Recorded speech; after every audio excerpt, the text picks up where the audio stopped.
Thomas Tuchel's tactics will massively change how England look. His different setups at Bayern and Chelsea in particular provide a really fascinating insight into how England may set up under his management. So what we're going to do here is we're going to explain the huge differences that we'll see in defence, why the midfield pivot is crucial to success under Tuchel, and why England's forwards can thrive in this system.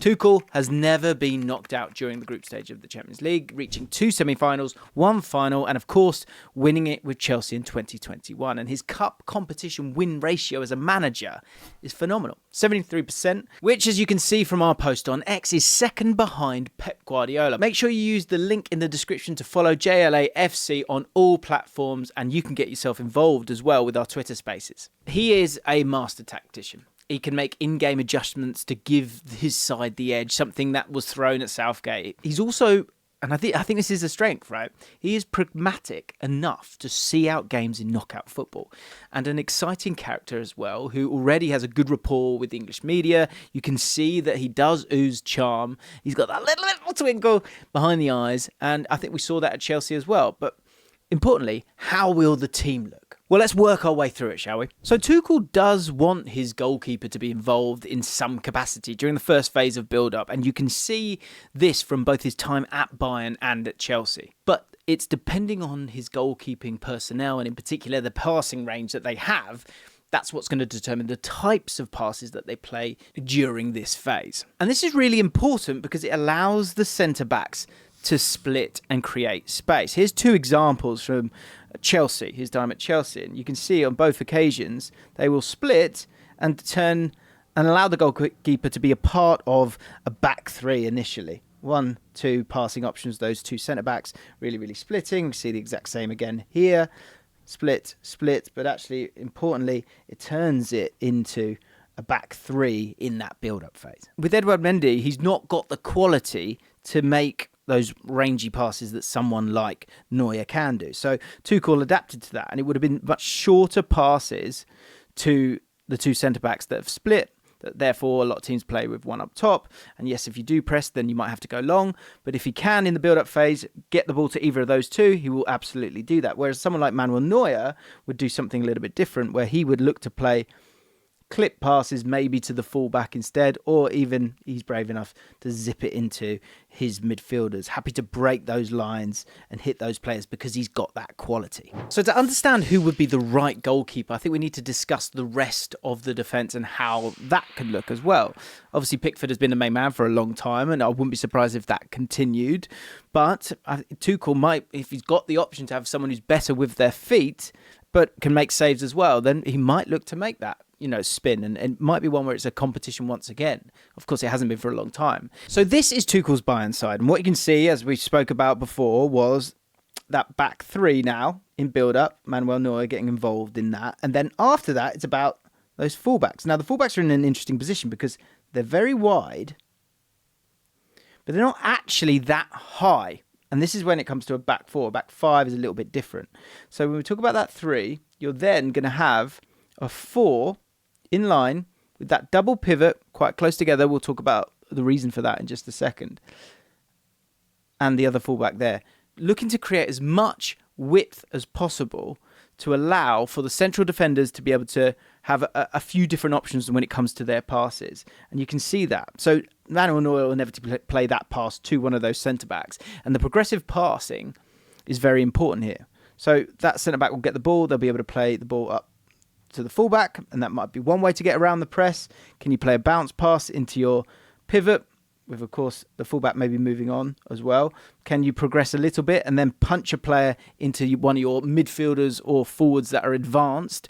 That's another option of beating the press. But that initial back 3 in build-up is very important in achieving that and getting around the press. And in terms of thinking about the personnel, and it has to be right. And both central defenders, they need a very high IQ to make these correct decisions, but also they've got to have the bravery and, crucially, quality to attempt those passes through the lines. Now, for England, I believe that the right answer is kind of staring us in the face, and it's quite an easy one. Now, but let's say Pickford retains his position, but we have talented centre-backs, and if we're talking about a back 4, which I think that's what Tuchel will want to do, I think it feels quite obvious. I think it's John Stones.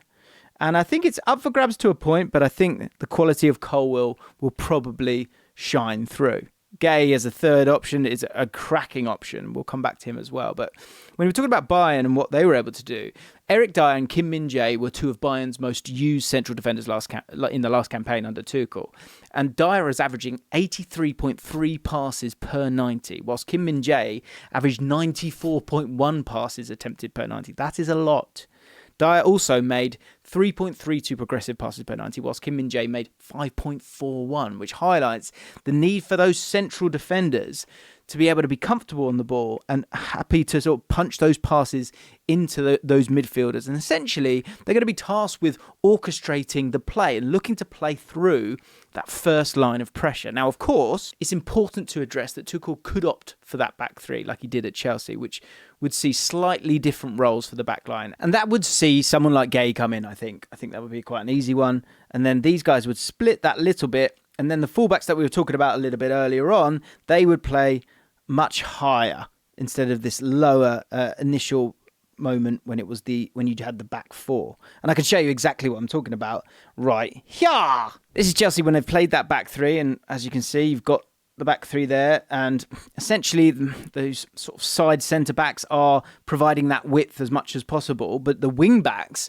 they aren't even in the picture here during that first phase of build-up. And then you've got your two here. And what that means is that if someone does come and press one of these players, you can play that ball to either side, and you've got players that can drive with the ball in these areas here with the space that's been vacated. Or, again, when we're talking a bounce pass, you could do the same thing again. The key difference from the 3 to the 4 is the fullback/wing back. So within Tuchel's back four at Bayern, those fullbacks would be more involved during the build-up and serve a more fluid purpose going forwards, making a variety of runs to aid their wingers, be it overlapping or underlapping.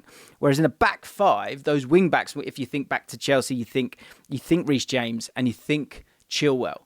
They're going to be high, they're going to be wide, and they're going to be providing the width higher up for the team, looking to pin the opposition fullback and do their damage at the top end of the pitch. And therefore, for sheer versatility, Trent Alexander-Arnold's got to be the guy, I think. And I think it could make it a sort of non-decision, despite, of course, Reece James being, a player that's had such brilliant moments with Thomas Tuchel. Until he is consistently available, he's just not going to be used. And Trent Alexander-Arnold can do most of the things that Thomas Tuchel's going to want. He has a very similar profile to Joshua Kimmich at Bayern, who played right back, and he can also play midfield, and he can also provide overlapping runs and great crosses and be devastating in the final third as well, delivering those crosses, and also dictate from deeper areas or get himself to this really lovely area of the pitch, I think, where you can play those little dinky crosses as well, which are so effective because you're a bit closer to goal and it makes it harder for the opposition.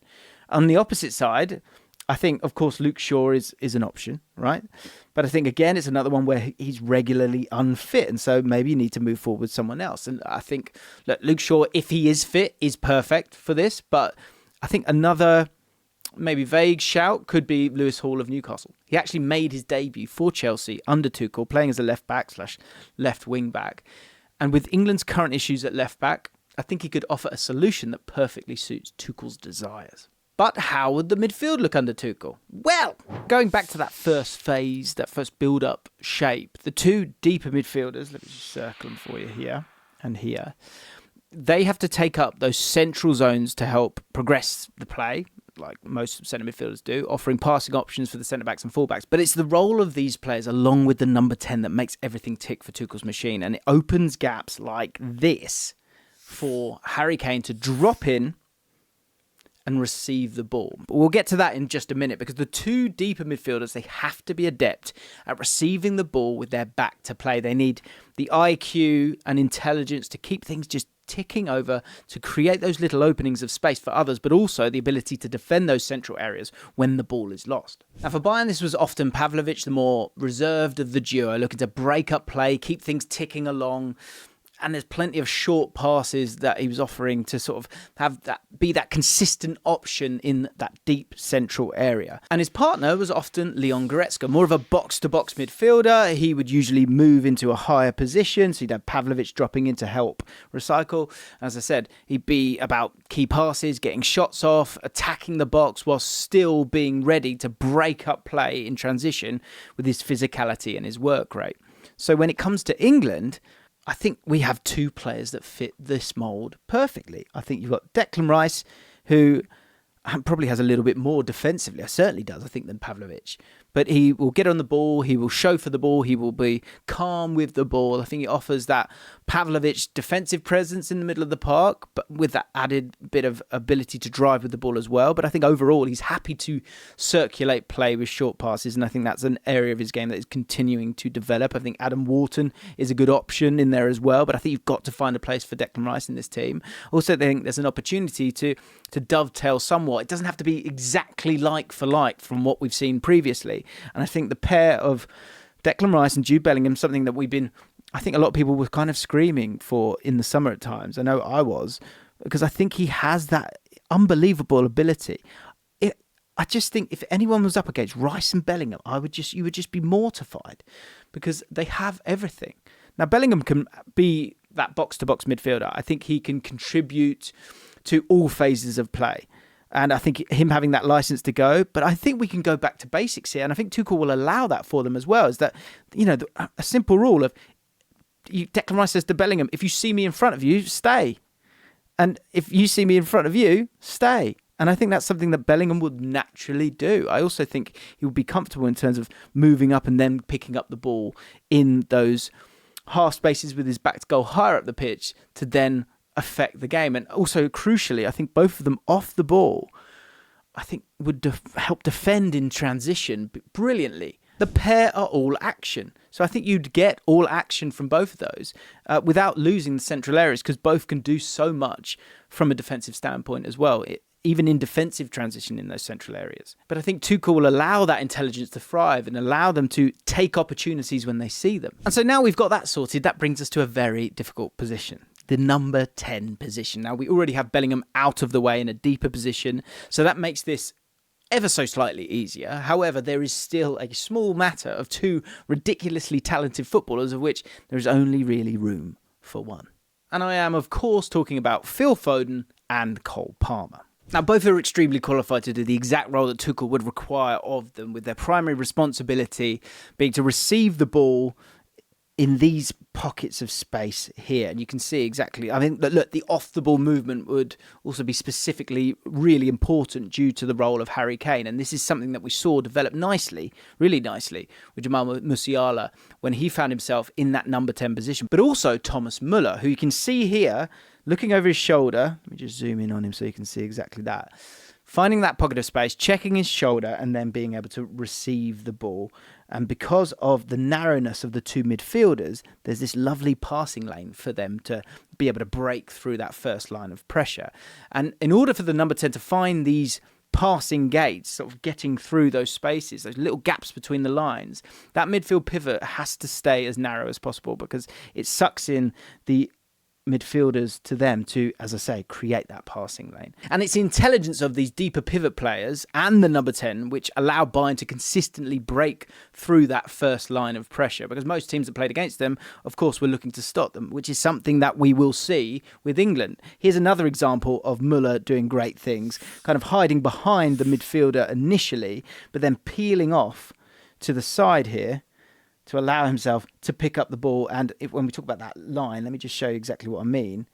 Because if you think of that 4 and then the second 4 or 5 here, it's about being able to get around that passing lane. Now, sometimes you can go through, but having that intelligence to come wide to allow you to go around is another great way of beating that press. Again, it's about intelligence, something that is a massive part of what Tuchel wants from his players, to offer those different routes to progress the ball forwards and to work it into the opposition's half. Now, you could honestly flip a coin with which person you want to put him there, Foden or Palmer. Let me know in the comments down below who you would put in that number 10 position. And in all honesty, I think it will probably continue to change. And now with the form of Palmer and the lack of game time that Foden has played, I think, if you're picking the team tomorrow, you put Palmer in there. But as the season progresses, will Palmer be able to continue this form? Will Foden, in those tight spaces, he's so electric there. Is that something that you want in those areas a little bit more? And also there's an option, say with Foden, for Foden to go out wide. We did see Musiala playing as a left winger for Tuchel's Bayern Munich, so it isn't completely outside of the realms of possibility that Tuchel could opt to play someone like Foden out wide. And that being said, I'm going to tell you why I believe that Tuchel may have other plans for his forward line. Because when it comes to the forward line, the obvious place to start would be Harry Kane. The England captain worked with Tuchel at Bayern, where he scored 44 goals and provided 12 assists in 45 appearances last season. That's incredible. Now, Tuchel was clearly able to maximise Kane, which brings us back to the image that we spotted him in earlier, where, as we've already alluded to, you have that narrow pivot and it allows someone like Kane to drop deep and pick up the ball between the lines, exactly as a number 10 would want to do and exactly how Harry Kane loves to play. And this appointment is a wonderful one for Harry Kane because we know what Harry Kane's game is all about. He wants to get the ball to feet, he wants to link up players, and he wants to sweep those balls forward into runners. He can see the pass and he can play the pass. And at Bayern, Kane often had this with Leroy Sané and Serge Gnabry providing those runners, Kingsley Coman and sometimes Jamal Musiala playing that role as well. He would drop deep, those runners would go and take the defenders away with them, and these wide players, they were there to help Kane. They were allowing him to drop deep. He can then play those balls out wide into these wingers who are running in behind. Or another example here, again, dropping deep. Yes, he's circulating the ball here, playing the ball to his fullback, but again, with the right kind of run, there's so many options with the space that he creates because he drags the central defender away with him when he does drop deep, and it opens up that lane for the run behind from any of those players. You know what? Even him. I think Kane's fluid movement, it could create massive holes to be exploited in opposition's defensive schemes. The main issue England had, especially this summer at the Euros, was actually taking advantage of those gaps by having runners in the team instructed to do exactly that. And again, it's funny, isn't it? It's things that people have been screaming about for a long time, but I think Tuchel is going to give you what you want. Here's another example of it. Kane able to get on the ball, able to turn, and I think the other thing that's great with him is he never really gives the ball away, and actually by playing these sort of high risk passes, yes, it is high risk, but they're often kind of in the air, not along the floor. And because if they're along the floor and you give the ball away here, you're in trouble. But with the hold-up play of Harry Kane, you're actually quite safe, and so it allows for those runs in behind, and he can find that killer pass. It's going to be a glorious time for Harry Kane. They're ready to make those attacking runs, and Tuchel will want to maximise Kane in this exact same capacity once again, this time with England, and he has a few options that could achieve this. I think it feels obvious that Saka will remain as the right winger, as he can offer a lot of similar traits to the wingers at Bayern, and he loves that diagonal run from out wide in behind. He's happy to do that with, similar to the wingers that we just mentioned when it comes to Bayern. Now, the left side, I think, is a really, really interesting one, because on this side, with some transitional threat, running power, and just overall pace, I think you've got a couple of options. One thing I will say, actually, I think Jarrod Bowen is worth keeping in mind here when it comes to Saka, if you were willing and wanting to take him off at some point. I think he'd be a really great threat as someone who wants to get into the box and is a great finisher as well. When you're thinking of Kane, he would absolutely thrive at those runs in behind. But it's going to be Saka, isn't it? But on the left-hand side, dare I say it, could the door open up for Marcus Rashford? But I think as we speak today, with the form that we've seen from Marcus Rashford over the last year, I think that's going to be unlikely. And therefore, I think there can be but one answer, and it is Anthony Gordon. I think he will salivate seeing Kane drop deep and get the ball and turn. And as will Saka, and I think Kane will love that as well. And, think of the Heung-min Son link up with Harry Kane. Like, it's there, it's available. That both those players, Rashford and Gordon, are willing to make those runs in behind, attack the box, hold width when it's needed, and stretch play with their willingness to go beyond. And I think that's something that Tuchel would really want. Now, either one of these choices on the left would allow Kane to thrive as he did under Tuchel at Bayern, giving England those necessary runners that they were lacking in the summer. But what if Tuchel set up with a back five like he did at Chelsea? His tactical flexibility is something that many find appealing, as he has, he's got a number of strings to his bow, which is perfect for tournament football. Playing a back five, I think, would allow that introduction of Gay alongside Colwill and Stones to form that sort of nominal back three, with Trent now playing as a wing back and Saka maybe moving over to this left-hand side, this left wing back. Now, we've seen him in that position before. And I think the way that these wing backs are deployed under a Tuchel system, they are tasked with holding the width, pinning the opposition back and doing damage in the final third. I think both of these players would absolutely love doing that. And Saka still has that offensive freedom whilst also being able to fit some of other top talents within it. It might be one where you then lose someone like Gordon, but it allows you to bring in someone like Foden and for you to then play with two tens. You can have Foden and you can have Palmer in there. And actually, there might be moments where Palmer then comes here for an overload, but then steps into this area here of something that he's really, really enjoyed, actually, with Chelsea. We've actually done a video on that. You can go check that if you want to. But having those players in those inside forward positions could be something that could work. Now, the midfield two would still serve a similar purpose. I think Rice and Bellingham still makes a lot of sense here. But just another name to throw into the hat, I think, is Kobbie Mainoo. I think it's worth showing him within that as well, because again, it's about substitutes at times, and having someone who can get on the ball with pressure, I think, would be great. And it might be one where it's Bellingham, I think, that maybe steps out, or if one of these guys aren't doing great and you want to get Bellingham a little bit higher up the pitch, that allows you to do that as well. But Kobbie Mainoo's got the ability to play that box-to-box hybrid role, but also dovetail with Declan Rice as well. Now, lastly, you've got Kane up front, with Cole Palmer and Phil Foden as the inside forwards. I think it would allow you to then, therefore, get both superstars into the team. But I think Tuchel's probably brave enough and doesn't have the allegiances that he has, and is probably ruthless enough to kind of keep one of these guys out, keep his powder dry to a point, and allow those players to come off the bench. It gives you some extra threat in behind. You've got two tens there that are actually a little bit different from each other. But again, someone like Rashford, maybe Gordon again, could be an option there as well. A really viable one as an inside forward who can still be that runner for the team as well. Because if we're thinking about Kane dropping deep, you still want to have those runners going beyond. And although those wing backs will be high, the ability to then make those penetrating runs, it's just a little bit different to what it would be with a back four. So Thomas Tuchel could be the man with the answers to guide England to that elusive silverware that we've been chasing with this golden generation. And if you want to hear my initial reaction to the appointment, make sure you check out this video here.